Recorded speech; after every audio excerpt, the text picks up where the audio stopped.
Invazinių augalų rūšių prevencijos, kontrolės ir naikinimo nevalia atidėlioti. Delsiant, jų plotai sparčiai plečiasi. Augalai išplinta toliau nuo pradinių populiacijų, apimdami naujas teritorijas. Vėluojant priimti tinkamus sprendimus ar pritaikyti šių augalų plitimą ribojančias priemonės, vėliau naikinant susidariusius jų židinius tenka skirti daug laiko, darbo jėgos ir finansinių išteklių.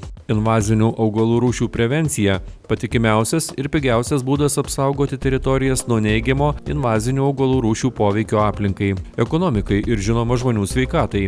Pirmasis prevencijos principas – nevežti nežinomų, bet patikusių augalų iš kitų pasaulio kraštų. Antrasis principas – neauginti žinomai invazinių ir potencialiai invazinių augalų. Trečiasis principas – nesodinti gamtoje jokių gėlynuose auginamų augalų, ypač tų, kurie lengvai dauginasi ir greitai plinta gėlyne. Kad neišplistų svetimžemių augalų sėklos, reikia neleisti jiems žydėti arba po žydėjimo iškart nupjauti žiedynus, kol nesubrandinę sėklų. Visas želdynuose iškastų šių augalų požeminės dalis būtina išdžiovinti arba supūdyti, kad jos netaptų invazijų židiniu.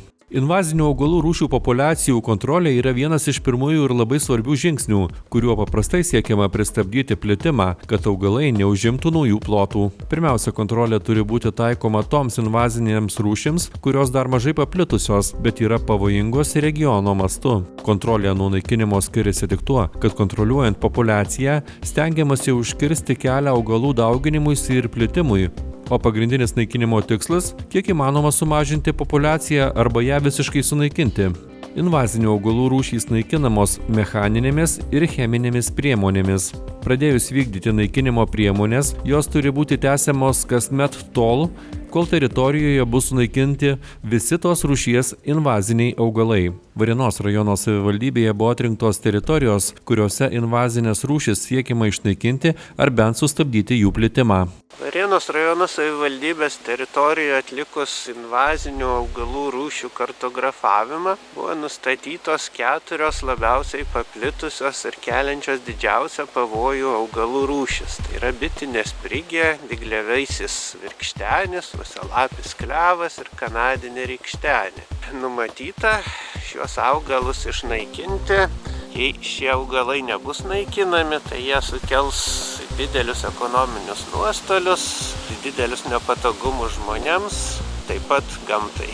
Siekiant greitesnių uosialapių klevų naikinimo rezultatų, židiniuose medžiai buvo naikinami derinant cheminės ir mechaninės priemonės. Augimo laikotarpiu stambių medžių kamienuose gręžiamos skylės ir jie sušvirkščiami herbicidai. Nudžiūvę medžiai nupjaunami. Jeigu pjaunami nenudžiūvę uosialapiai klevai, jie dar labai suveši ir tada juos naikinti labai sunku. Bitinės sprigės naikinamos pjaunant žolę. Pradėti pjauti reikia nuo žydėjimo pradžios, po to pakartotinai kas mėnesį iki vėlyvo rudens. Jeigu pirmą kartą pjaunant bitinės sprigės nupjaunama dauguma augalų, vėliau tais pačiais metais paprastai reikia nupjauti tik pievinius atželenčius individus. Naikinti bitinės sprigės augalus galima tiesiog išrauti, tačiau šis metodas tinka tik nedideliems jų atžalynams. Dygliavaisius virkštenius geriausia naikinti nupjaunant jų stiebus prie žemės paviršiaus augalų žydėjimo pradžioje. Priemonę reikia kartoti ne mažiau kaip 3 metus. O vėliau atsižvelgiant į šių augalų gausumą, galima naikinti tik pavienius išaugusius individus. Kanadinės rykštenės židiniai, esantys žemės ūkio paskirties ir kituose aplinkosauginių požiūrių mažiau svarbiuose plotuose, naikinami naudojant dviskiltėms piktžolėms skirtus herbicidus. Visais atvejais herbicidų naudojimas turėtų būti kraštutinė priemonė, nes netinkamas šių cheminių preparatų naudojimas gali daryti žalą gamtai.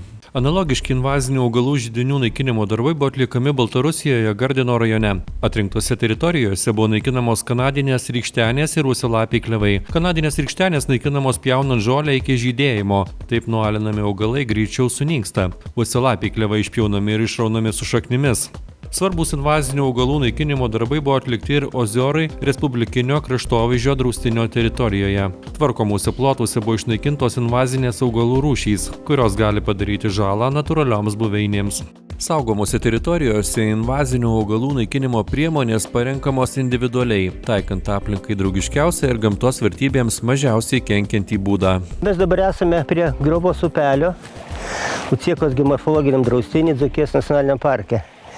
Ir barščių augavietė invazinės rūšies Barščiai, kaip nekeista, labai dažnai mėgsta augti prie vandens, o prie vandens, ypač saugomose teritorijose, negalima taikyti cheminės priemonės, kurios gana efektyvios, ypač derinys cheminių ir mechaninių.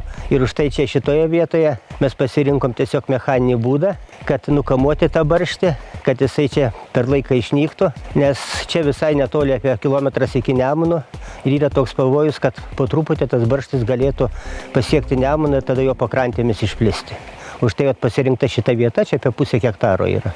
Siekiant ateityje išvengti invazinių augalų keliamų problemų, projekto svetimžemių invazinių augalų rūšių neigiamo poveikio ekosistemoms ir žmonių geroviai sumažinimas Lietuvos-Baltarusijos pasienio regione, bendradarbiaujančios Lietuvos ir Baltarusijos institucijos parengė jungtinę invazinių augalų rūšių prevencijos, naikinimo, valdymo ir kontrolės strategiją ir jos veiksmų įgyvendinimo planą. Pasibaigus projektui, partneriai įsipareigojo toliau įgyvendinti priemones, užkirsiančias kelią pakartotinai naikinamų rūšių invazijai.